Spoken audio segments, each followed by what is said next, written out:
To have somebody that is that young in that age group admitted to hospital, meaning their symptoms were sick enough to require them to be in hospital, is rare. Windsor Regional Hospital says it's seeing more and more young people sick with COVID-19 in the last week. Rare, but a toddler just 3 years old.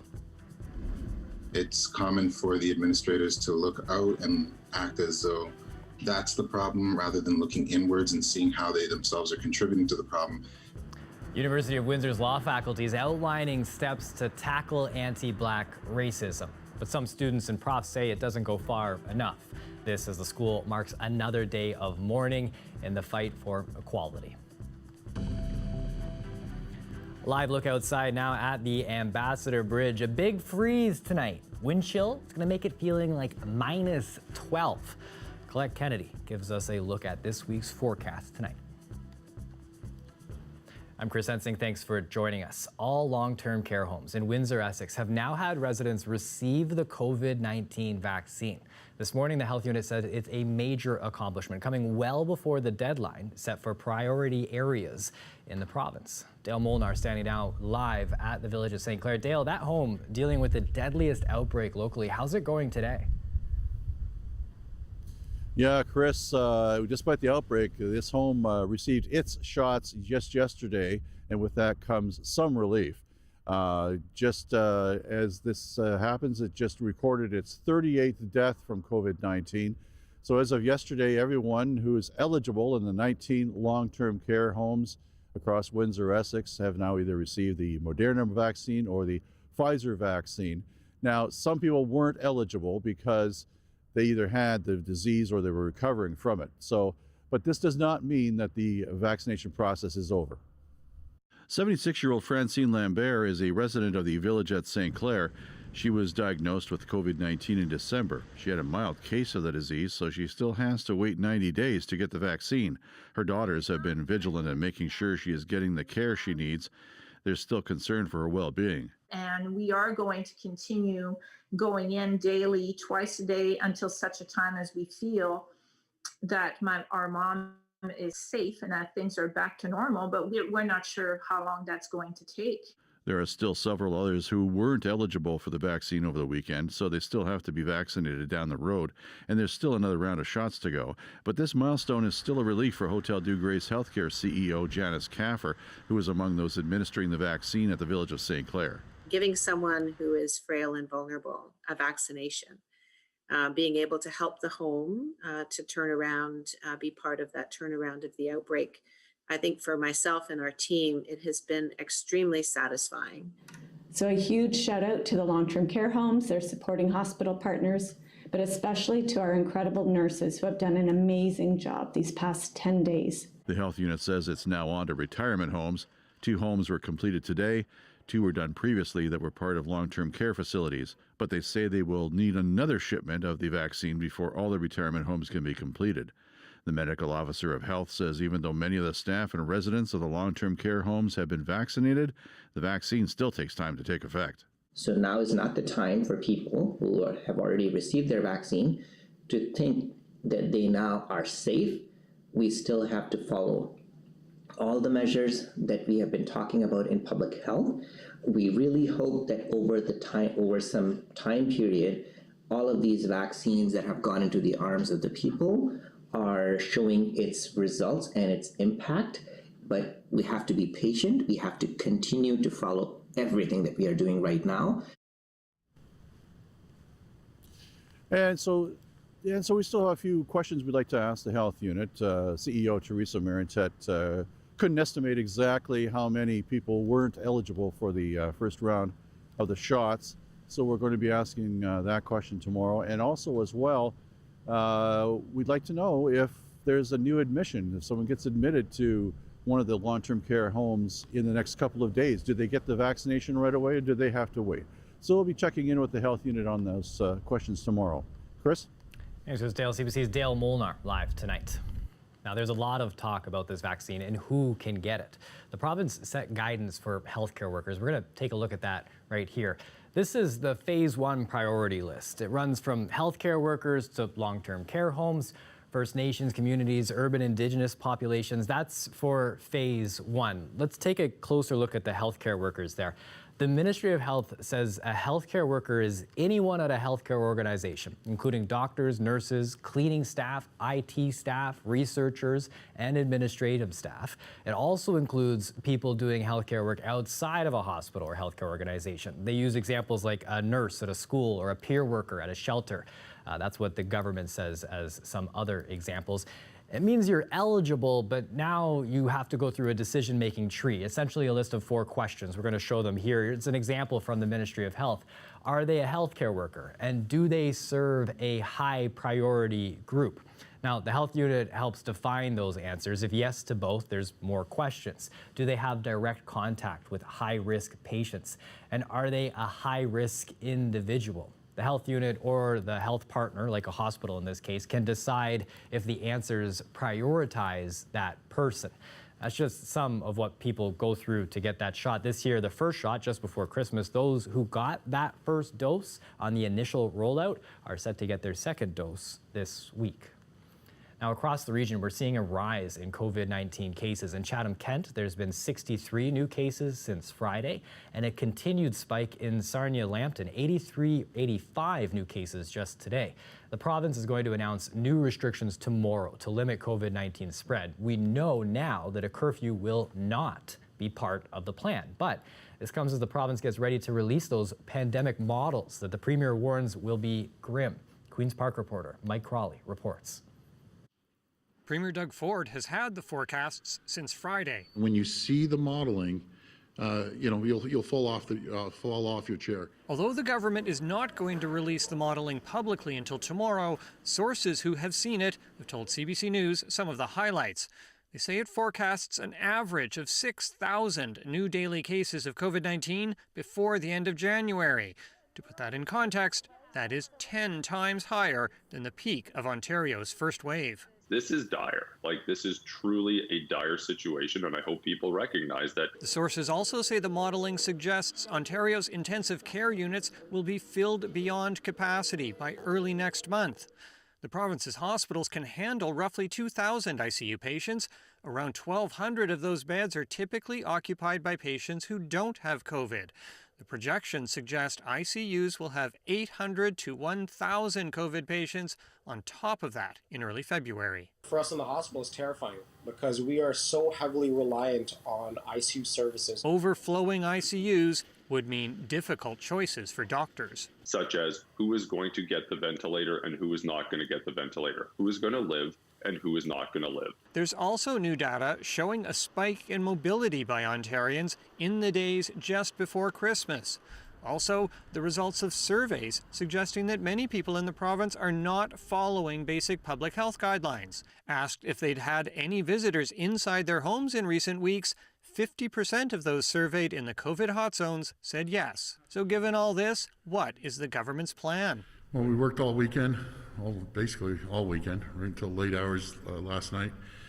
We'll be going to Cabinet with recommendations. We'll make an announcement tomorrow. Mike Crawley, CBC News, Toronto.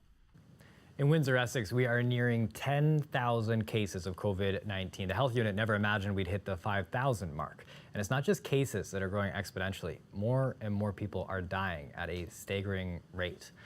As of January 1st, the province said 127 people have died of COVID-19 in Windsor-Essex. Now, as of today, it's 206 people. That's 8 people a day who've died of COVID-19 this year.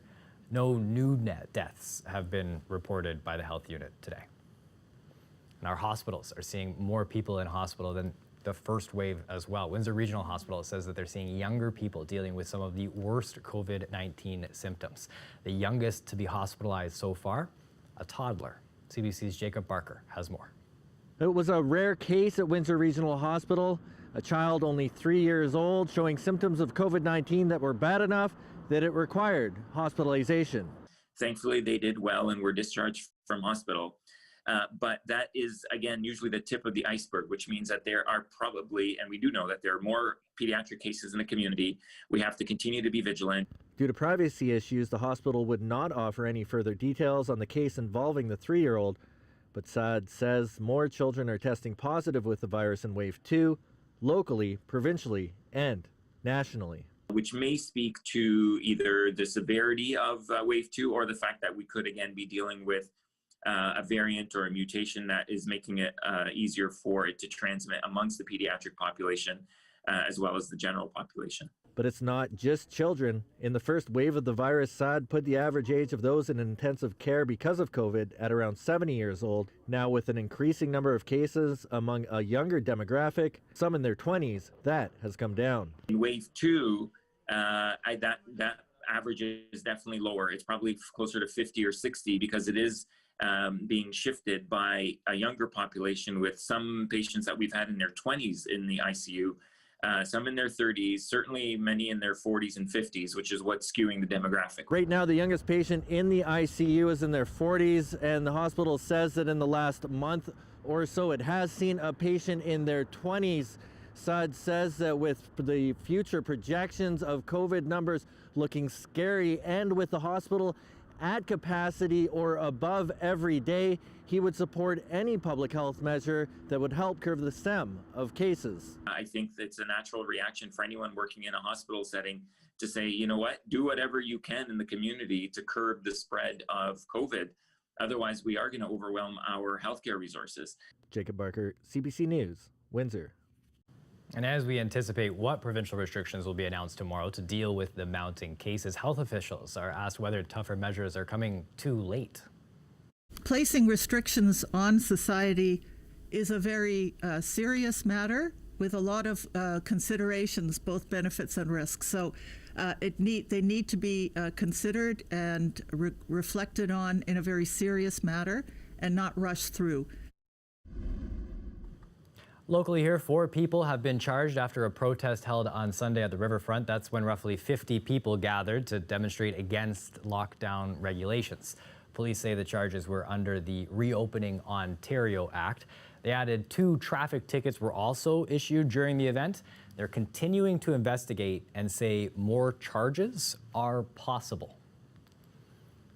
Windsor police are also investigating after shots were fired in the city on Sunday. Investigators say residents on Central Avenue heard loud bangs around 4:30 in the morning. A home and vehicle were reportedly hit. No injuries have been reported. Police say a white sedan was seen in the area and is considered a vehicle of interest. A list of actions was released by the University of Windsor's Faculty of Law to address anti-Black racism. This after a series of anti-Black racism incidents on campus, including threats of violence against Black students and other ethnic and religious groups by an off-campus fraternity. But as CBC's Sanjay Maru reports, some professors and students say the effort doesn't go far enough. It's frustration, right? The problem's not solved. It's multiple people chipping away at the problem with their own approach in segmented areas. Jordan Afolabi says he regularly receives messages from Black students at the University of Windsor, panicked, fearful for their safety. Last year, the university apologized to Afolabi after a review showed his assault complaint had been mishandled. Afolabi, a law student, says race was a factor. Now, his faculty has announced steps it's taking to address anti-Black racism on campus, like facilitating an independent review of anti-Black racism at the university, hiring a clinical therapist to support Black identifying students, and bringing in a group of lawyers to support students who received threatening messages after private racist messages within the Delta Chi fraternity were exposed. But Afolabi says some of the actions he would have liked to see are missing. The collection of racialized student statistics. Another one is an anti-Black racism policy, right? Something that acknowledges the nuances that are necessary to address non-academic misconduct that's related or fueled by anti-Black racism. We look forward to, this is an iterative process. It's a sort of ongoing communication dialogue. There's no moment in which we say, yeah, we're finished with combating anti-Black racism. The Faculty of Law says it's listening to feedback, and more action will be taken, not just by the Faculty of Law, but the university as a whole. The nature of systemic racism, understanding systemic racism, is to understand that it's not only about that it's not a bad apples type situation, right? And it's really about looking at structures that hold people back. And so, yeah, this is a University of Windsor problem. It's a Windsor problem. It's an Ontario problem and a Canada problem. Meanwhile, a university group is continuing to observe a monthly tradition, a day of mourning over anti-Black racism, where participating faculty do not answer emails or messages as a sign of protest. The group says it's happy with the steps being taken by the Faculty of Law, but more work needs to be done from university leadership. There's always room for more, and I'm especially concerned, and race is also concerned, to see Black leadership at the top. And so that's an area where I think there's room for a lot of improvement across the board. Meanwhile, the Faculty of Law says it's working on crafting a syllabus statement for anti-Black racism, along with appropriate training for Windsor Law's faculty and staff. Sanjay Maru, CBC News, Windsor. Unifor says that there's been a breakthrough in a dispute with FCA. Last week, Tuesday, the union set up a blockade outside the Windsor minivan plant over a contract issue. FCA had awarded a contract to Automotive Park, which was previously held by local union members at AWC. The union now says FCA has contracted AWC management, and they are coming back with Unifor members who had been put out of work since the contract switch at the start of the year. Production resumed this morning. Unifor hopes and expects AWC workers will continue to do the job. FCA says it is not commenting on the situation. It's that time of the year again, the North American Vehicle of the Year Awards. And a winner for Best Truck of the Year, you're looking at it right now, the Ford F-150. It's the market's top-selling pickup truck. The engine's made right here in Windsor. The Car of the Year, the Hyundai Elantra, and the Utility Vehicle of the Year is the Ford Mustang Mach-E. The awards, a bit different feel this year because of the auto show in Detroit. At this point, that's scheduled for September. Stick with us. When we come back, Clark Kennedy's going to break down the weather forecast.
Joining us now for a live look at the weather is Colette Kennedy. Colette, before we get into what's going to happen next, just a thank you and appreciation of what just took place. That weekend, having the sunshine out, oh, it was nice. Oh, yes. Everybody needed that, a little bit of vitamin D. Yeah, and we're just not really seeing the active weather, right? They're getting the active weather and the snow in places they're not used to it. So I've got an image to show you as well here, Chris, because one of those places is in Texas. And when you've got snow there you're not used to and some extra time on your hands, then you have time to do this with a porta potty. So we've got our snowman number 1 and then the lineup. I love this lady because I feel like I can relate to this one right here, and then if you're behind that, you're a little bit angry waiting for your chance to get in there. So that coming out of Texas, where unusual amounts of snow, in fact, into the Waco area, they saw, I know it's not a lot to us, but over 10 centimeters, and they haven't seen that from a system coming through in about 40 years. So it is somewhat unusual. So having some fun there. Having some fun on the weekend with some sunshine, unfortunately losing a lot of that with some overcast conditions, but look at our temperatures with our high today and our average high. They're very similar. Now, we aren't close to it maybe from last night with the colder temperatures, but we'll see some chillier air coming in tonight, slightly chillier. Anyway, your current reading at -2, Chatham-Kent as well, and Leamington, and then it feels like with the southwesterly winds, which at times are gusting up to about 30 kilometers an hour, that's your feels like temperature. And there is the cloud cover coming back in at us. I don't know if you can have it sometime, and you have to make the choice. Wouldn't you have it on the weekend? Maybe. I think I would, but there we go with some of that cloud cover. Then a little bit, did you see it? A kind of a break trying to show up, but it's into the evening hours, likely more so after the sun has set in terms of what we're looking at. So that's when we get into things being a little bit on the cooler side with the overnight when you get some breaks, but not so much when you have the cloud deck that holds in the insulation, right? Into Wednesday, still looking at a lot of cloud cover. Wait for it there. There it is. As we go towards Wednesday afternoon, some sunny breaks developing once again. The overall trend is that we don't have active weather. Our temperatures are on the seasonal side or above seasonal, and that we see very little sunshine over the next few days. There you go tonight. This is what I meant. A little cooler, -5 here. Sarnia goes down to -7. That wind chill at -12. Now these stronger breezes, they're actually going to let up a little bit as we go through the overnight hours here. And then tomorrow afternoon, up to at least 0. We'll see. We might do a little better than that. The clouds don't really help us to get into that heating, but look where it's coming. Talk about going above seasonal. Wednesday 3, Thursday 5. If we can get some sunny breaks before we get into some rain showers or a little bit of a mix on Friday, then Thursday just might be the best day, but we'll keep an eye on that for you, Chris. Looks like we've got a lot of time to think about how we're going to top that picture when the snow eventually arrives. Yes, we do. We have that time on our hands. Nothing but planning. Thanks, Colette. You're welcome. Now, coming up next, a check-in on the United States following the deadly attack on Capitol Hill. The U.S. House Democrats ratcheting up pressure to oust Donald Trump.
The federal government is sending out tax forms for people who've received COVID-19 benefit payments. The T4A forms are going into the mail today. Now, they caution that the benefits may be taxable depending on a person's final income. Ottawa also says it's moving ahead with legislation closing a COVID benefit loophole. People who have traveled out of the country for vacations have been able to claim the current Canada Recovery Sickness benefit while observing their mandatory 14-day quarantine period. But it was meant to support people who weren't able to work because they tested positive for COVID or who were isolating due to the virus. The changes, they'll be retroactive to January 3rd of this year. U.S. House Democrats are ratcheting up pressure to oust Donald Trump following last week's deadly attack on Capitol Hill. Now, they swiftly moved on 2 resolutions today. One, a threat to impeach a sitting president for a historic second time. And the other calls on the vice president to invoke his constitutional authority and remove his boss from office. Thomas Degg has a story. To activate Section 4 of the 25th Amendment to declare President Donald J. Trump incapable of executing the duties of his office. In the House of Representatives, the confrontation lasted only a minute, but it could have lasting consequences as Democrats move to oust the sitting president. For what purpose does the gentleman from West Virginia rise? I object. Republicans objected to removing Trump through the 25th Amendment. It remains a long shot. So some Democrats are now turning their attention to impeachment. They accuse the president of inciting an insurrection after directing his supporters last week to Capitol Hill, resulting in that deadly riot. In the new article of impeachment, Democrats say Donald John Trump, by such conduct, has demonstrated that he will remain a threat to national security, democracy, and the Constitution if allowed to remain in office. Impeachment is really the tool that we have as the House of Representatives, and it's the tool that we can exercise most immediately for what I think is a present and looming threat. Thousands of National Guard troops are being deployed to Washington as the city braces for more violence ahead of President-elect Joe Biden's inauguration. Our goals right now are to encourage Americans to participate virtually and to protect the District of Columbia.